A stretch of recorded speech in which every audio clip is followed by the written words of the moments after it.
Hello, I'm Harley Schlanger from the Schiller Institute. Welcome to our webcast today with our founder and president, Helga Zepp LaRouche. Today is January 15th, 2020. Today is an International Day of Action by the Schiller Institute and LaRouche PAC to bring together the forces in the United States and around the world to insist upon an emergency summit of Presidents Trump, Putin, and Xi to address the crisis that's emerged between the United States and Iran. Helga, this was your call. You made this emergency resolution. How do you think this is going to function? It's going to require the American people especially to demand this, isn't it? Yes, because, I mean, as we have gone into this mobilization to try to, suggest to, many people in the world, in the United States, in Europe, that such a summit must occur to get out of the danger of confrontation, which is now clearly escalating and not really resolved at all between the United States and Iran, that you have to have a different level of approaching this whole question. We were talking to many, many people in the streets, in other remarkable confusion in the population. You had, people who said there is no war danger, Trump has it all under control, or it's too late anyway. So people had absolutely emotional reactions and very little understanding of why we are saying that this war danger exists. So today, as you mentioned, we have an International Day of Action.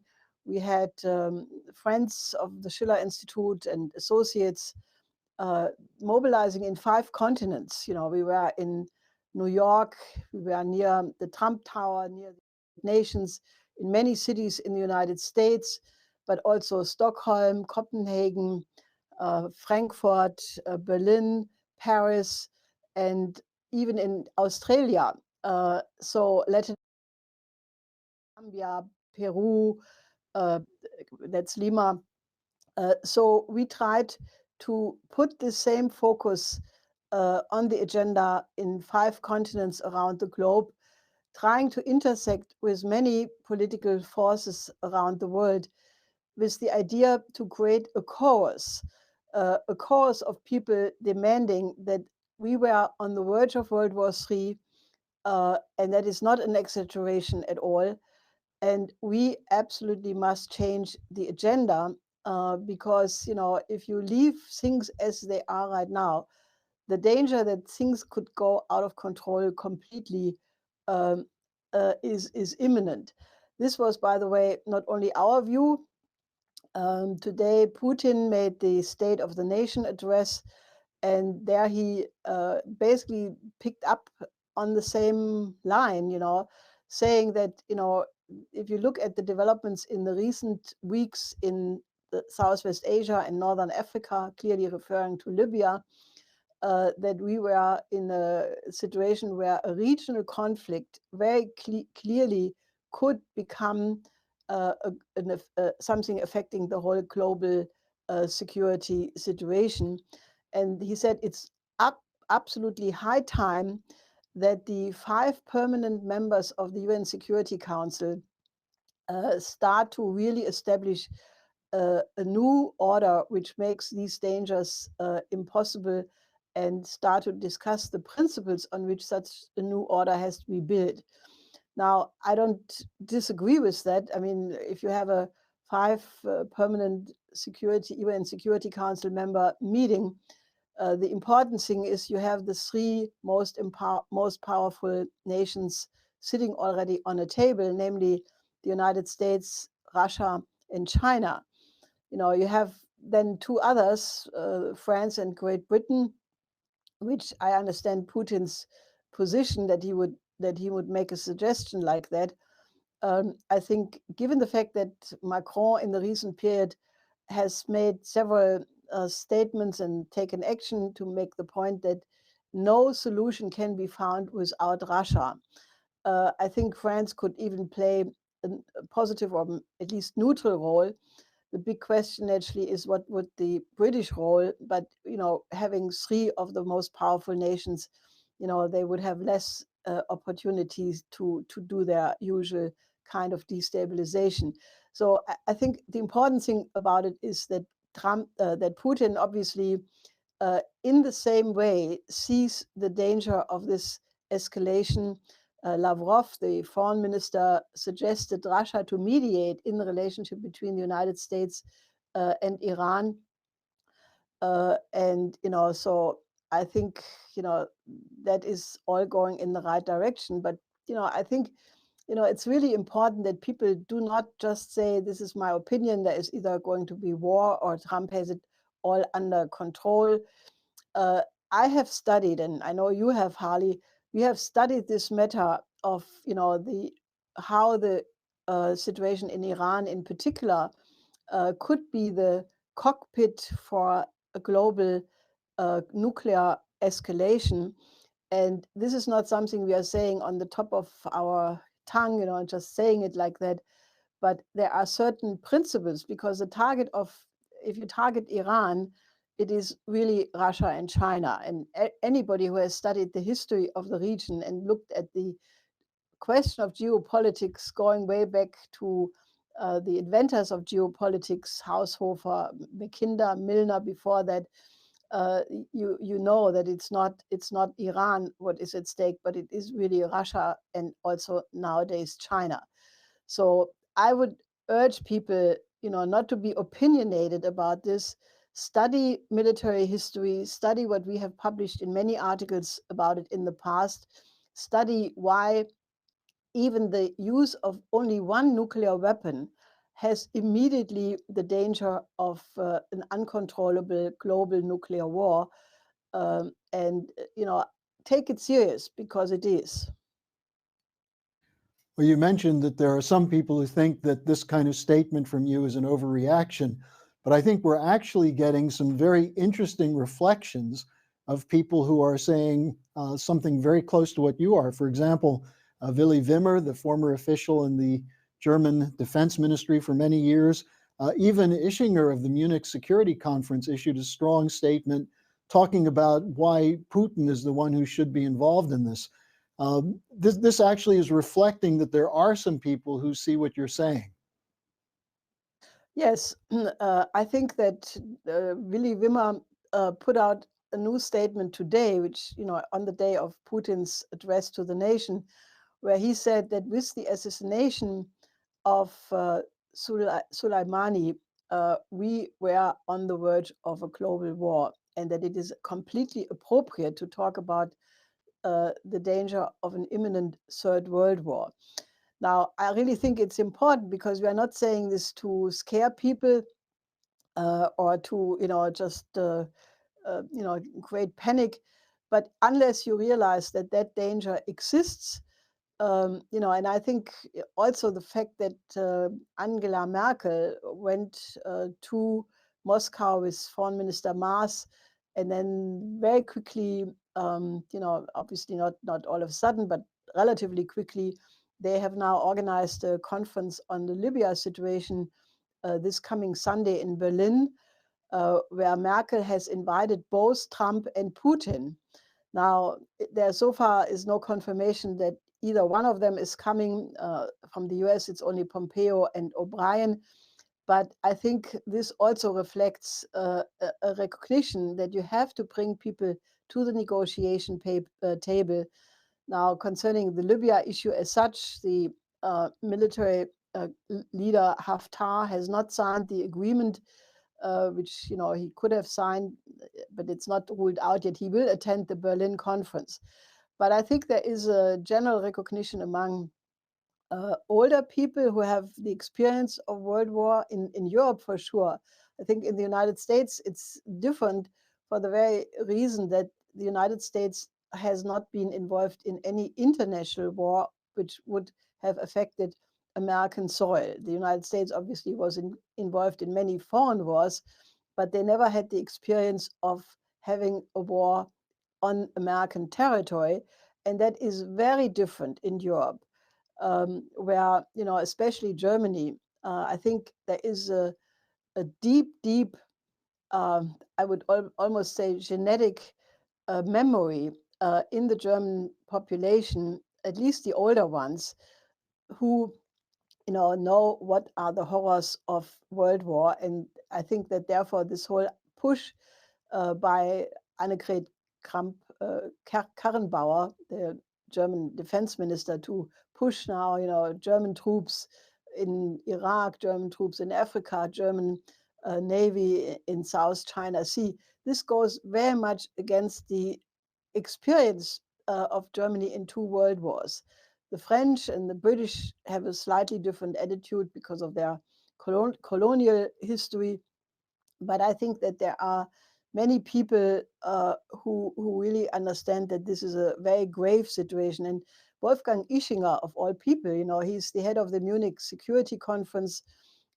He's a completely dyed-in-the-wool Atlanticist. And he says, Putin is absolutely crucial to get involved in this situation. So I think that this all reflects that people really got shocked when this assassination of Soleimani happened, which I know some people in the United States also don't have that same view, but this has a very erosive effect on the international order because it has a bad effect on Kim Jong-un for sure, because he will now remember what Bolton said about the Saddam Hussein and Gaddafi, and the North Korea thing is at a halt in any case.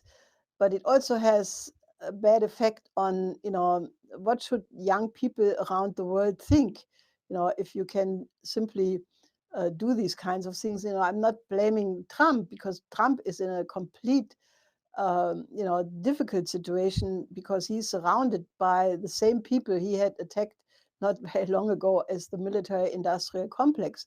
And the articles of impeachment could be introduced into the Senate today. But I think it's also very clear that we cannot continue on this line, especially because it clearly shows the hand of the British in the design of this whole present escalation.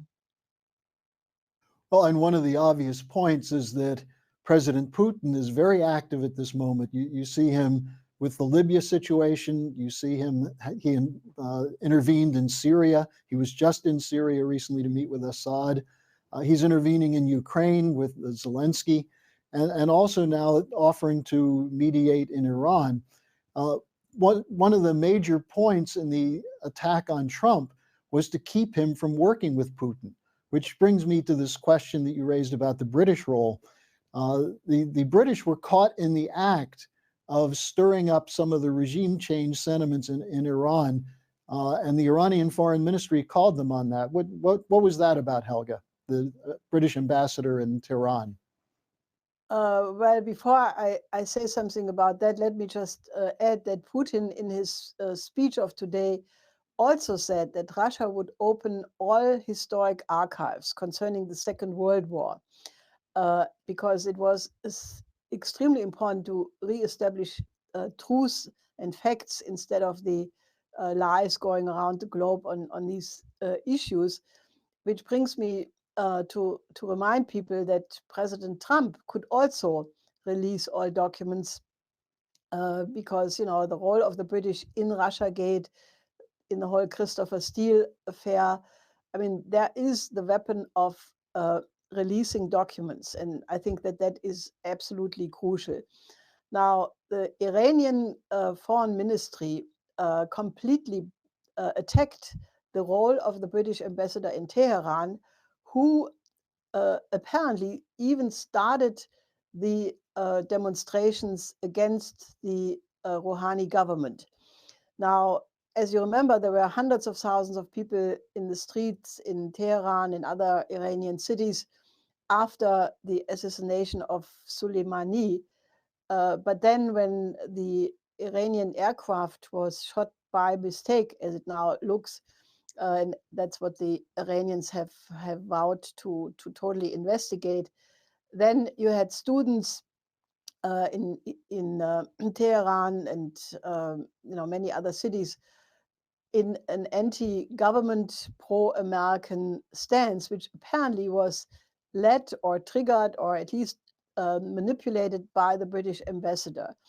And the Iranian government, I think Rouhani himself said, the British should not forget that they are no longer the empire where the sun doesn't set around the globe.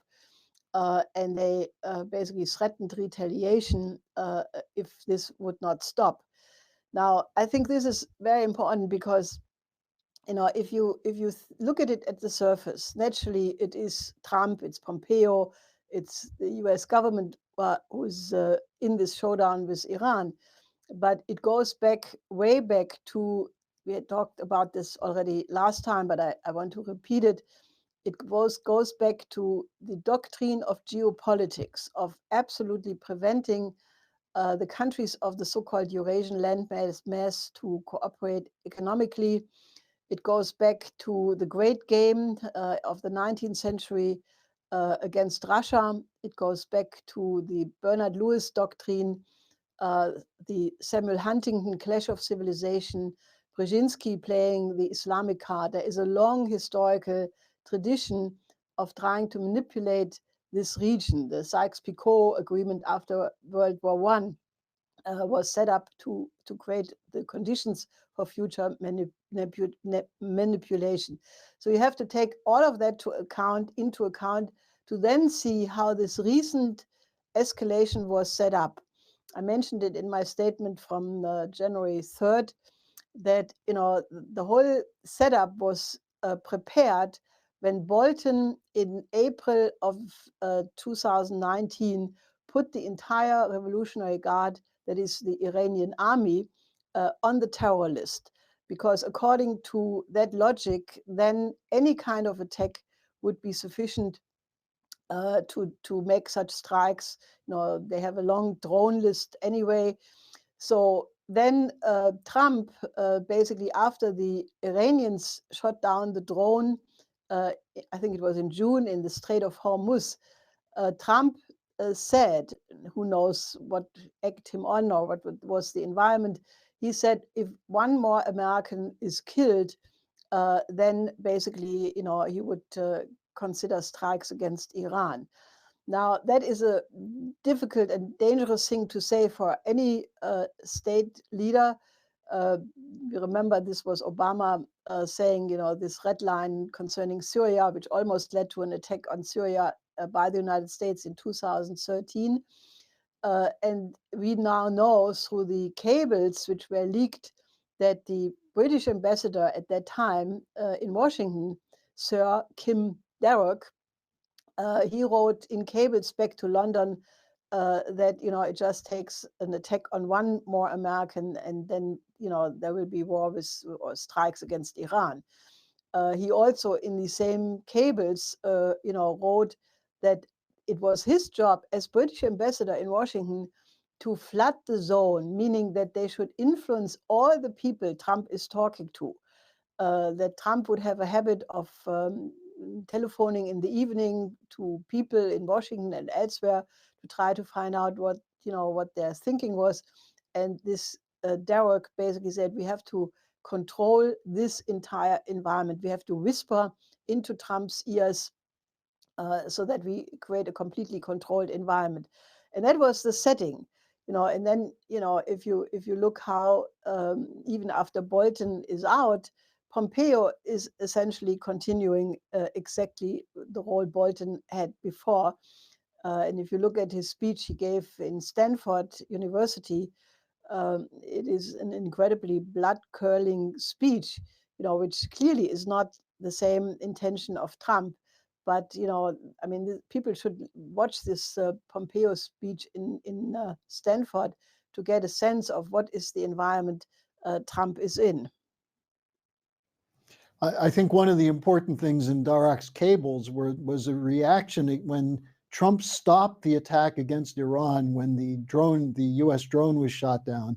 That angered the British terribly because they thought that was going to cause a reaction. But Darroch wrote, one more act like that could cause another turnaround for Trump. I wanted to mention one other thing about this British ambassador who was apparently at one of the memorial services when he was involved in leading a walkout of students into a demonstration, very much reminded me of Victoria Nuland handing out cookies and $5 billion in Maidan Square in the Ukraine situation. Now, Helga, one of the important things that is also part of the context for this whole situation is the ongoing disintegration of the neoliberal economic system. And this is something which there's been very little focus on, because with impeachment, with the danger of war, there hasn't been a whole lot said about it.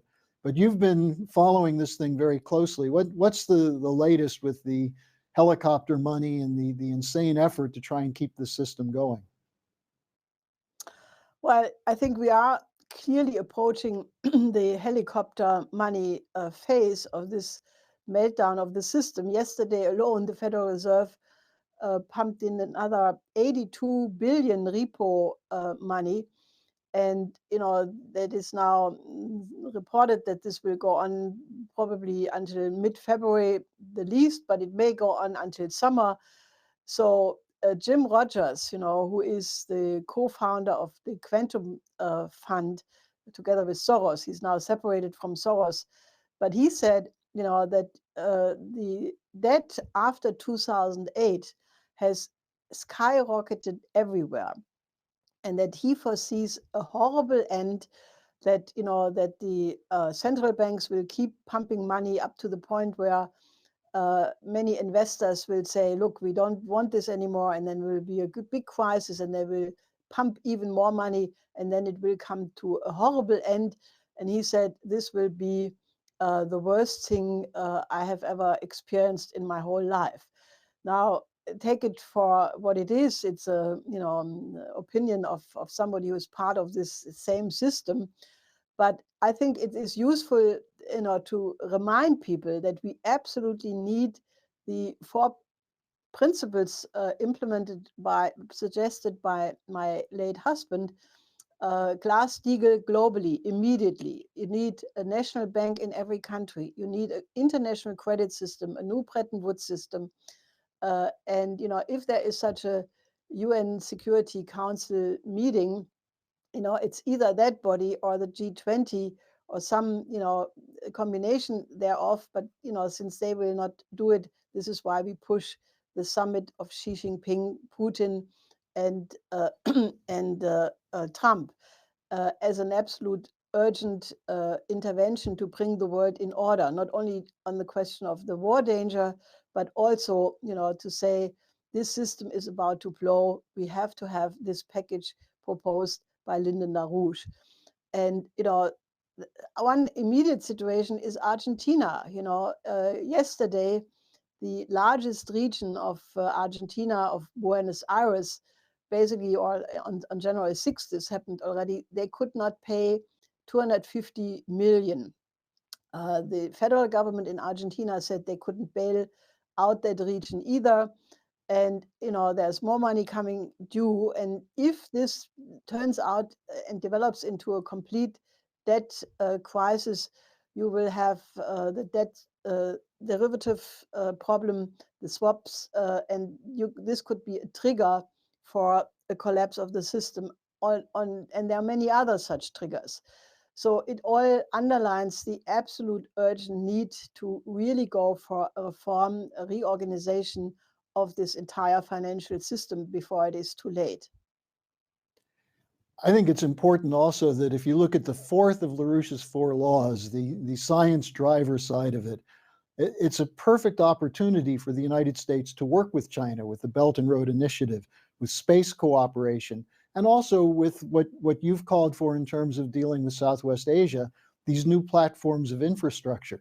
And yet we see, again, the crazed anti-China lobby in the United States Congress and in the media saying that China's the enemy, when in fact, working with China would be the solution, wouldn't it? Well, I think the whole world would greatly profit. Instead of trying to contain China, Pence, for example, made another raving speech against China. Pompeo compared China again to I think Stalin or so. It's just completely out of this way.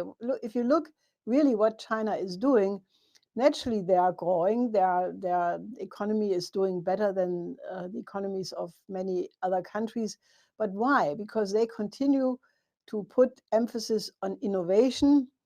They just announced that they have now the first smart high-speed railway. Now, I find this completely fascinating because they have prepared this new railway, which will go between Beijing for the Winter Olympics in 2022 to all the different cities, where the actual Olympics are taking place. Normally, it would take 3 hours by train to get to these places in some mountainous regions. But with this smart fast train, it will go down from 3 hours to 1 hour and even 45 minutes. This will be a train which will have an automatic driver. There is a driver in it for emergencies who can intervene, but otherwise it's fully automated. Robots will help passengers to get in and check in. There will be G5 technology inside. Everything will be completely digitalized, and I think this is really incredible. So rather than trying to contain that, which you will not be able to do unless you want to have World War III and extinct the whole human species, why not cooperate with China? I mean, China has offered this many times, even in his recent New Year's speech. Xi Jinping offered to all nations to participate and cooperate. And I think that's the only way to go. If you look at Southwest Asia, I mean, we have had many discussions, and people have a hard time to imagine what is building the peace. There are left groups who are anti-war, and while it is important to be anti-war and to warn against the dangers, that is not sufficient. You have to know how to build the peace. And if we would really work together with the United States, Russia, China, India, hopefully the European countries, to reconstruct the war-torn areas of Southwest Asia from Afghanistan, Iraq, Syria, Yemen, it would be really easy to have a gigantic reconstruction. And my husband in a video some years ago basically said, look, this region has been in war for thousands of years because you have these historic and tribal and ethnic and religious contradictions. But is that the condition for mankind for eternity? I don't think so. I mean, there are also incredible traditions in this region. For example, the Persian history had an incredible rich culture. The Caliphate of Baghdad, the Al-Mansur and Al-Mamun, they turned Baghdad at that time into the most developed city of the world. This was around 800 after Christ. They brought in all the knowledge from around the world, all the people who would bring discoveries and technologies. They would be weighed in gold. And at that time, Baghdad was the most knowledgeable and most developed city. So there are ways how you can reconnect with Persian history, with the whole tradition of the ancient Silk Road, which went through this entire region. So there is absolutely the possibility to create peace, and it will only function if the first condition is Trump, Putin, and Xi Jinping have to take the initiative, because otherwise there is no credibility. Only if the three work together is there any hope that you can accomplish that. And therefore, I would actually ask all of you, our viewers, make sure this program and also Harley's morning update, which he does now every day, is spreading. Get it to your contacts, your friends, your social media.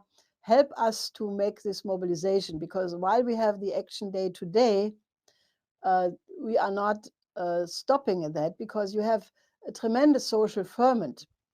For example, the yellow vests, the strikes in France continue.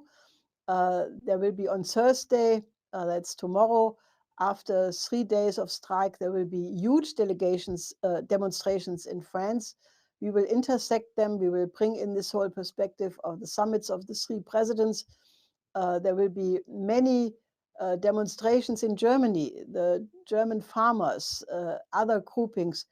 And this will not stop. So I'm asking you, join this international cause and help us to build it, of people who say we have to overcome geopolitics, we have to establish a higher level of reason.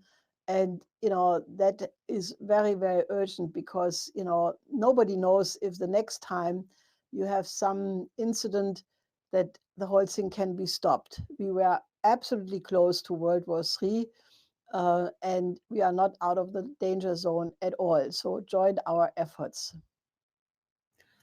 Helga, I have nothing to add to that summary. I think it's very important that people recognize this is a moment where action must be taken, not talk, not being a spectator. And you can go to our website and get the resolution that was drafted by Helga on the call for the emergency summit, and make sure it gets out widely to everyone and have the discussions that are necessary. Is there anything further you want to add, Helga? Well, I think, it's today Martin Luther King Day. And, King was one of the people who knew that peace is only possible through development. He was about to push that for the entire world, not for the United States, when he was assassinated. But, he should have been president of the United States. And as my husband should have been president of the United States. But it's these ideas which will determine if the human species exists in the future or not. So, shape up and, get on that level of thinking. Okay, Helga, thank you very much. And we'll be back next week. Hopefully. Yeah.